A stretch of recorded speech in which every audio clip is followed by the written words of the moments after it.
Hi అండి, నా వ్యూవర్స్కి ప్రతి ఒక్కరికి అందరికీ రంజాన్ శుభాకాంక్షలు. मेरे सब व्यूअर्स को, पूरे सब्सक्राइबर्स को मेरा रमज़ान ईद का सबको भी मुबारक हो, ईद मुबारक हो. अल्हम्दुलिल्लाह सबको खैर बरकत दे. हर मुसलमान नहीं लड़े सका, सबके साथ मिलके जुल के रहें. హిందూ ముస్లిమ్స్ బాగా కలిసి ప్రేమగా బతకాలని కోరుకుంటున్నానండి. ఈ కొట్లాటలు మత విద్వేషాలు వద్దు, అవసరం లేదు. ఈరోజు రంజాన్ శుభాకాంక్షలు మీకు తెలియజేసుకుంటున్నాను, నా సబ్స్క్రైబర్స్కి, నా వ్యూవర్స్కి, ప్రతి ఒక్కరికి. ఇప్పుడు ఇక్కడ నెయ్యి వేసానండి, నెయ్యి వేసి యాలక కూడా వేసాను. ఆ తర్వాత మళ్ళీ ఇక్కడ అంతా పెట్టాను, పాలు కూడా రెడీ చేసి పెట్టుకున్నానండి. ఇప్పుడు సేమ్యాలు వండుతాను అన్నమాట.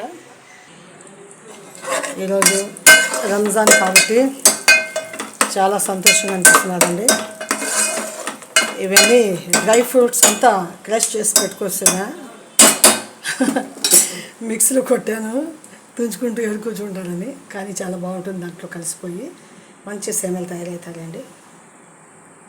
కొద్దిగా నీళ్ళు వేసి దీంట్లో కలిపినానండి, ఎందుకంటే డైరెక్ట్గా పాలు వేస్తే ఎక్కడ పగిలిపోతాయని భయం.